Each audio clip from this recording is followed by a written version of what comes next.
Hi guys. मेरा नाम अभिषेक रंजन है। मैं अभी नाबार्ड की प्रिपरेशन कर रहा हूँ। प्रीलिम्स मेरा ठीक ठाक गया है। I am hopeful of getting through. Actually I am on the border. हो भी सकता है, नहीं भी हो सकता, लेट्स सी। लेकिन अभी 2-3 दिन से after examination I have been procrastinating कि मैं करूँगा, आज करूँगा, कल करूँगा। So basically I have decided to start my preparation and I thought the best thing to start would be this government schemes. और मैंने सोचा कि किक किक देने के लिए, बूस्ट देने के लिए खुद को क्या करूँ कि रिकॉर्ड करते चला जाऊँ साथ में और इसको यूट्यूब पे डालूँ। थोड़ा मन कर रहा है थोड़ा इनोवेटिव होने का। Let's see how it works.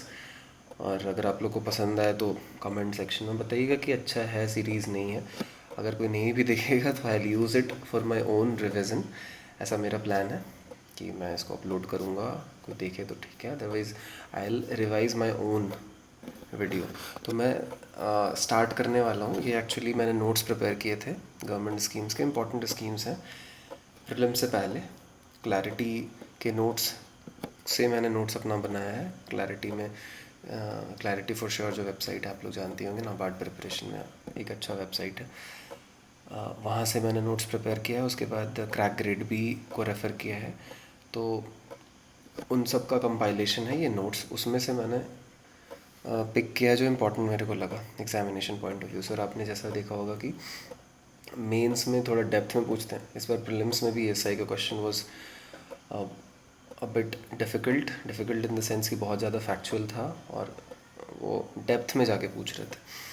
तो उस हिसाब से हमें डेप्थ में पढ़ाई करनी चाहिए। और government schemes is the best thing to start with after your prelims examination till you get your result whether you are in or out. क्योंकि गवर्नमेंट स्कीम्स आपको आने वाले एग्ज़ाम्स में भी हेल्प होंगे। अगर आपका नाबार्ड में नहीं भी होता है, मेरा नहीं भी होता है, तो आने वाले एग्ज़ाम्स में डेफिनेटली हमारे हेल्प में आएगा ही आएगा।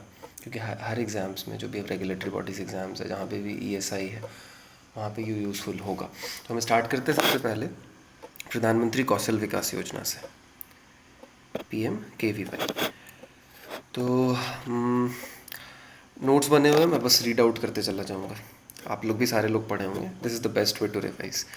तो 2015 में गवर्नमेंट्स की ये प्रधानमंत्री कौशल विकास योजना 2015 में लॉन्च होता है by ministry of skill development and entrepreneurship. 3 phases में अभी तक ये स्कीम्स इंप्लीमेंट किए जा चुके हैं। थर्ड फेज़ एक्चुअली चल रहा है। पहला फेज़ 15-16, दूसरा फेज़ 16-20। तो पहला फेज़ और दूसरा फेज़ का जो डिटेल्स है कि कितने टारगेट्स थे, कितना बजट एलोकेशन था, कितना टोटल आउटले हुआ, कितने लोग एक्चुअली ट्रेनिंग मिला, वो हमारे लिए इंपॉर्टेंट नहीं है। Third phase is important because this is the ongoing phase of this scheme. तो ये जब लॉन्च किया गया था 2020-22 के लिए लॉन्च किया गया था। अभी रिसेंटली इसको एक्सटेंड किया गया 2021 से 26 तक के लिए। तो ये जो थर्ड फेज़ है प्रधानमंत्री कौशल विकास योजना का, ये खुद 2 फेजेस में इम्प्लीमेंट करना है। पहला 2020-21 में फ़ेज़ 1, दूसरा 2021 से 26 में फ़ेज़ 2। और मकसद इसमें क्या था? फर्स्ट फेज़ के लिए 2020-21 के लिए 8 लाख लोगों को स्किल ट्रेनिंग प्रोवाइड करना with N outlay of 948.90 crore, almost 950 crore के आसपास खर्च करके 8 लाख लोगों को ट्रेनिंग देना। ट्रेनिंग कैसा होना चाहिए? ट्रेनिंग डिमांड ड्रिवन होना चाहिए। जो इंडस्ट्री नीड्स है, जो इकोनॉमी की नीड्स है, उसके रेलेवेंट स्किल प्रोवाइड करना है लोगों को, अनएम्प्लॉयड यूथ को, ताकि वो एम्प्लॉयबल बन सके। स्किल्स मार्केट रेलेवेंट होने चाहिए। मतलब आप स्किल ले उनको सिखाओ ऐसा चीज़ जिसको ले जाके वो एक्चुअली जॉब पा सकें। तो एम्प्लॉयबल स्किल होना चाहिए, इसी को बोलते हैं डिमांड ड्रिवन। और बॉटम अप अप्रोच होना चाहिए। इसकी इम्प्लीमेंटिंग एजेंसी कौन होती है? डिस्ट्रिक्ट स्किल कमेटी, जिसको DSC बोलते हैं। District skill committee district level plan बनाती है और यही इम्प्लीमेंट करती है। और जो कोर्सेज होंगे ना, वो NSQF अलाइंड होंगे, national skill qualification framework aligned होंगे। तो लॉन्च ईयर इंपॉर्टेंट है हमारे लिए, मंत्रालय इंपॉर्टेंट है, थर्ड फेज़ इंपॉर्टेंट है, टारगेट इंपॉर्टेंट है। 8 लाख लोगों को ट्रेनिंग देना है। कितना फर्स्ट फेज़ में? मतलब थर्ड फेज़ का फर्स्ट पार्ट जो 20-21 का था, उसमें 950 करोड़ के आसपास खर्चा हुआ। सेकेंड फेज़ अभी चल रहा है 2021 से 26। तो ये पूछेगा कब तक ये चलेगा, तो 2026 तक चलेगा। 717 districts, 28 states, 8 UTs, not very important. अब इसमें क्या क्या है, इसके फीचर्स यहाँ पे लिखा है। स्किल ट्रेनिंग सर्टिफिकेशन मिलेगा। इंडस्ट्री 4.0 जॉब रोल्स, मतलब जो अभी लेटेस्ट इंडस्ट्री रेलेवेंट जॉब्स होंगे वो आपको प्रोवाइड करे जाएंगे, खास तौर पे जो लोकल प्रोडक्ट्स हैं उनमें, ताकि आप वोकल फॉर लोकल को भी इससे प्रमोट कर सकें। ये भी एक कंपोनेंट है इसमें थर्ड फेज़ में। सस्टेनेबल स्किल सेंटर्स बनाए जाएंगे जहाँ से स्किल प्रोवाइड किया जाएगा इनको। और ये कहा गया है कि प्राइवेट सेक्टर भी आए इसमें पार्टिसिपेट करें और बच्चों को, नौजवान लोगों को स्किल प्रोवाइड करें। तो प्राइवेट सेक्टर का भी पार्टिसिपेशन इसमें बुलाया गया है थर्ड फेज़ में। ये हमने देखा।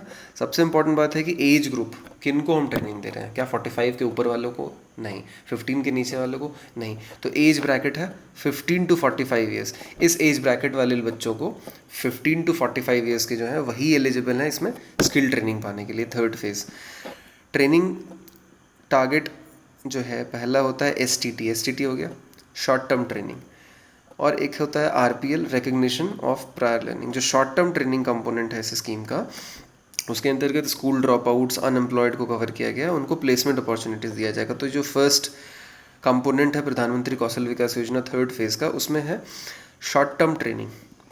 शॉर्ट टर्म ट्रेनिंग दिया जाएगा जो NSQF से रेलेवेंट कोर्सेज हैं, उनमें सॉफ्ट स्किल्स हो गया, एंटरप्रेन्योरशिप हो गया, डिजिटल लिटरेसी हो गया, ट्रेनिंग अकॉर्डिंग टू NSQF, मतलब जो भी इंडस्ट्री रिलेवेंट एवेन्यूज़ हैं, सेक्टर्स हैं, उनसे रिलेटेड उनको ट्रेनिंग दी जाएगी, शॉर्ट टर्म ट्रेनिंग दी जाएगी 15 टू 45 ईयर्स के युवाओं को, ताकि वो एम्प्लॉयबल हो सकें। और सबसे इम्पॉर्टेंट बात यहाँ पर की टेक अवे है कि 70% attendance is must. Okay, and the second part is RPL, that is recognition to prior learning. इसका बेसिकली मकसद, इसमें आपको कोई ट्रेनिंग नहीं दिया जाता है, इसमें बेसिकली आपके पास जो ऑलरेडी एग्जिस्टिंग स्किल्स हैं उसको रिकग्नाइज़ किया जाता है, इसीलिए इसका नाम है रिकग्निशन टू प्रायर लर्निंग। मतलब जो स्किल्स आपके पास ऑलरेडी है उसको रिकग्नाइज़ किया जाएगा। कैसे? Through certification. आपको सर्टिफिकेशन दिया जाएगा ताकि आप इस सर्टिफिकेशन का यूज़ करके जॉब को डिमांड कर सकें। ठीक है। इसमें एज जो है वो, जो सेकेंड कैटेगरी है, इसमें एज 18 टू 45 है। इन जनरल पूछे कि इसकी एज क्या है प्रधानमंत्री कौशल विकास योजना, तो आपको 15 से 45 बताना है। स्पेसिफिकली पूछे RPL जो कंपोनेंट है PMKVY का, उसमें एज ब्रैकेट जो एलिजिबल हैं वो 18 टू 45 ईयर्स है। ठीक है। और जो एक थर्ड फेज़ भी है स्पेशल प्रोजेक्ट, ये स्पेशल एरियाज़ के लिए, left wing extremism affected area, hilly area, उन सब एरियाज़ के लिए वेरी इंपॉर्टेंट कि एक सेंट्रली स्पॉन्सर्ड स्कीम है। हमें सबको पता है कि this is a centrally sponsored scheme, लेकिन every centrally sponsored scheme has different allocation between state and the centre. यहाँ पर का एलोकेशन 50-50 है। जनरली सेंट्रली स्पॉन्सर्ड स्कीम्स में आप देखे होंगे 60-40 का रहता है, यहाँ पर 50-50 है, मतलब बराबर का खर्चा बटेगा सेंटर और स्टेट्स के बीच में। ये है प्रधानमंत्री कौशल विकास योजना। हमने मैक्सिमम चीज़ें देख ली, कुछ बातें और रह गई यहाँ पे। जो प्रोजेक्ट इम्प्लीमेंटिंग एजेंसी होंगी उनको फंडिंग कैसे किया जाएगा? मैन्युफैक्चरिंग सेक्टर में 1700 रुपये पर कैंडिडेट के हिसाब से प्रोजेक्ट इम्प्लीमेंटिंग एजेंसी को फंड किया जाएगा ट्रेनिंग देने के लिए। मतलब एक प्रोजेक्ट इम्प्लीमेंटिंग एजेंसी, जो भी स्किल सेंटर्स हैं जो इम्प्लीमेंट कर रहे हैं, स्किल प्रोवाइड कर रहे हैं नौजवान लोगों को, तो उनको 1700 रुपये मैन्युफैक्चरिंग सेक्टर में, सर्विसेज सेक्टर में 1400 रुपये। और यहाँ पे जो 75 to 25 लिखा हुआ है ना, ये बेसिकली है RPL के लिए। मतलब ओवरऑल स्कीम का पूछे फंड शेयरिंग तो 50 to 50 बताना है। RPL का पूछे तो यहाँ पर एज में भी 18 to 45 है, which is different from the 15 to 45 age bracket. और फंडिंग में भी it is different, not 50 to 50, it is 75 to 25। In case of recognition to prior learning यहाँ पर सेंट्रल गवर्नमेंट ज़्यादा खर्चा उठाएगी, 75, 3/4 हिस्सा। इसमें 2 कमेटीज़ होती है, एक स्टीयरिंग कमेटी, एक एग्जीक्यूटिव कमेटी। एक स्टीयरिंग कमेटी को हेड करेंगे ministry of skill development entrepreneurship के सेक्रेटरी, और एग्जीक्यूटिव कमेटी को हेड करेंगे एडिशनल या joint secretary ministry of skill development entrepreneurship.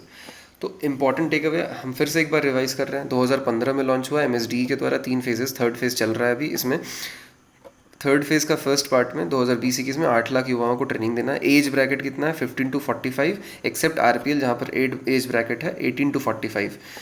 जो फंड शेयरिंग है वो 50-50 है, एक्सेप्ट RPL जहाँ पर फंड शेयरिंग 75 to 25 है। आपसे क्या पूछेगा?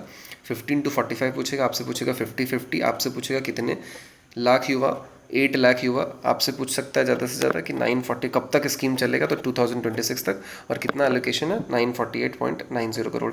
इससे ज़्यादा वो डेप्थ में नहीं जाएगा। वो ये नहीं पूछने वाला कि शॉर्ट टर्म ट्रेनिंग में कितना टारगेट है, फिर आरपीएल में कितना टारगेट है, तो टोटल कितना हुआ। टोटल 8 लाख है, बस उसका बाइफर्केशन नहीं पूछेगा। शॉर्ट टर्म ट्रेनिंग क्या है ये आपको कंसेप्ट पता होना चाहिए, और आरपीएल क्या है ये कंसेप्ट पता होना चाहिए। ठीक है, आई होप ये क्लियर हो गया है, और इससे ज़्यादा इसमें इंपॉर्टेंट नहीं है कुछ। अगर कुछ अपडेट आता है न्यूज़ में तो उसको आप कवर करते रहिएगा। ठीक है, thank you so much, have a good day.